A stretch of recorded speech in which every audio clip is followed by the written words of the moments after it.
booktube. My name is Elizabeth and I read bouquins in French and books in English. This video is another pile of possibilities for another readathon. I love readathons. And this one is a Cloak and Dagger Christmas 2021. It is created and hosted by Kate Howe. And just to make sure, I'm going to read the name of all the other hosts. Melanie Martin, Janelle from Two Fonts of Books, Kate from the novel Nomad, and Carolyn from Carolyn's Reading Ramblings. Now, I will of course leave links to all of these channels in the description box below. And I will also leave the prompts because all you have to do to participate in this readathon is read one mystery. It's not very complicated, just one. However, if you are very enthusiastic, there are prompts and you are invited to read more. So the prompts are, there are 8 bookish prompts, so 8 prompts for books, and 1 is non-bookish. I will start with that one. The prompts are named after famous detectives, or famous detectives, famous protagonists of famous mystery solvers in books. So, Columbo, watch an episode of a mystery TV show. I watch mystery TV shows probably every week, so it's not much of a prompt for me, but I decided to go out of my way for that, and I went to the library and I borrowed this, Grantchester, the complete 3rd season, so I'm going to watch at least one episode. I've never seen either season 1 or 2. I've never seen Grantchester, so it's going to be a discovery for me. So that's the non-bookish prompt. But even without the library DVDs, I would have found something, I'm pretty sure. So for the other bookish prompts, I went to the books that I owned, my TBR, and I found very exactly 8 mysteries in there. And there are very exactly 8 prompts. Will I manage to match each book to a prompt? Let's discover it together. So the first prompt is, Inspector Bucket, read a Victorian mystery or one set in the Victorian era. For that, I have The Moonstone by Wilkie Collins. This is one of the first mysteries ever written, so it's one of the foundational texts of the genres. I started reading this for Victober last year, and I did not finish it. Oh, the bookmark is still there.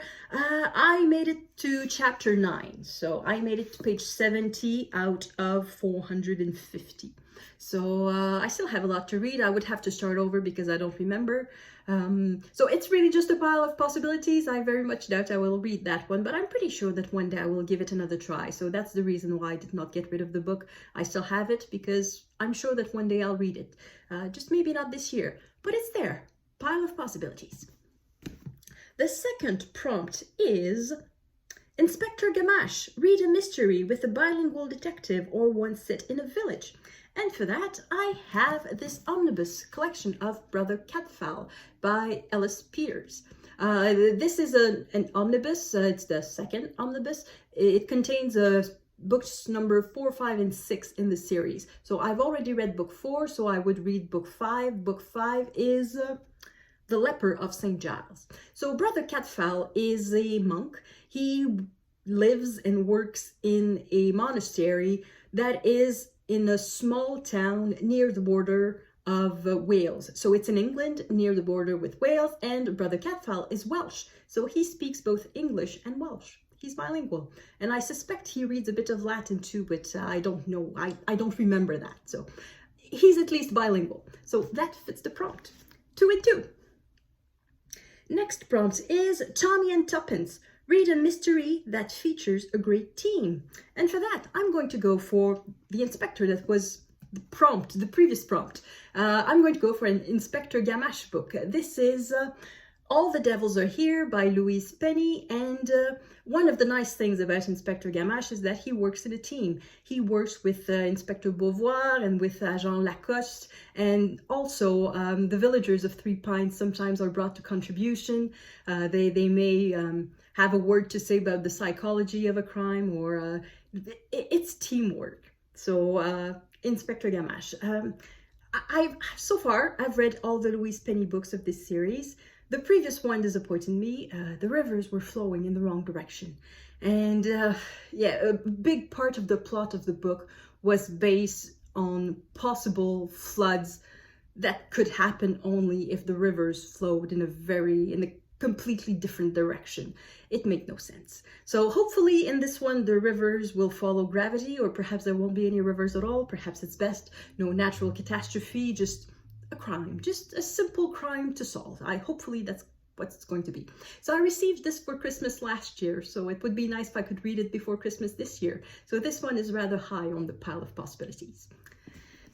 So far, 3 in 3. The fourth prompt is Agatha Raisin, read a mystery with an amateur sleuth. For that, I have Father Brown short stories by J.K. Chesterton.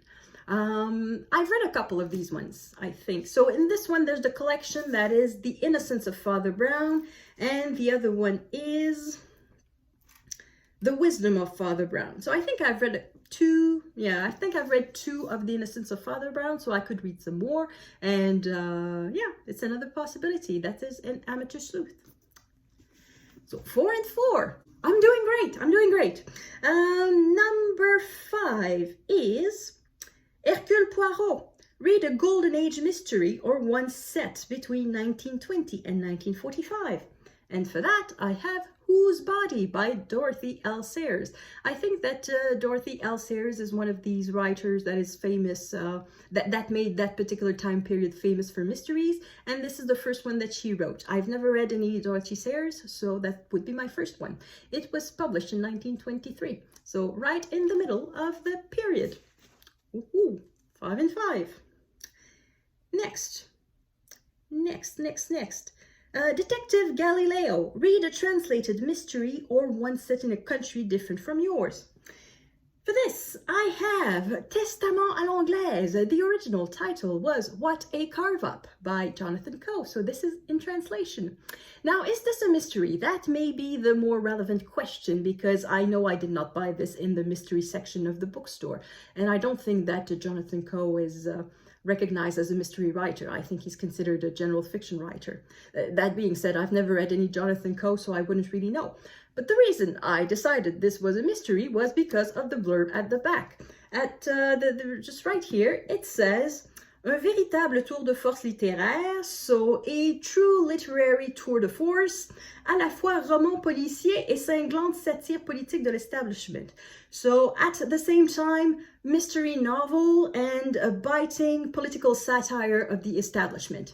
So roman policier, mystery novel, it says so on the back of the book. So I decide that it's a mystery. So it's a possibility for Cloak and Dagger Christmas. So far, I am 1, 2, 3, 4, 5, 6 in 6. Next prompt is read a children's mystery or new to you series. For that, I have Read and Buried by Erika Chase. It is part of the Ashton Corners Book Club mystery. I've never read anything of the Ashton Book Club mystery, so it's a new to me series. So 7 and 7. And next, the last prompt is read a mystery with a private detective. That should be the easiest one. What do I have as the last book is P.D. James, Death of an Expert Witness. And it is not a private detective. The detective in the book is, Commander Adam Dalglish. Once again, it's a name I'm not quite sure how to pronounce. D-A-L-G-L-I-E-S-H, so Dalglish. Okay, it doesn't fit the 8th prompt, but I was close. 7 out of 8, it's not bad. So these are the mysteries that I have. These are the mysteries that I could read for Cloak and Dagger Christmas. Chances are I'm going to read just 1 or 2. It's unlikely, improbable that I read all of them, but it's a possibility. So that's it. Thank you everyone for watching. Let me know if you're participating in Cloak and Dagger Christmas. If you prefer Agatha Christie, there's also an Agatha Christie readathon going on at the beginning of December. So I'm going to leave links to that too if you prefer that. And let me know, do you like mysteries? What sort of mysteries do you like? Anything you could recommend? And yeah, that's it for me. I'll see you in the next video. À la prochaine!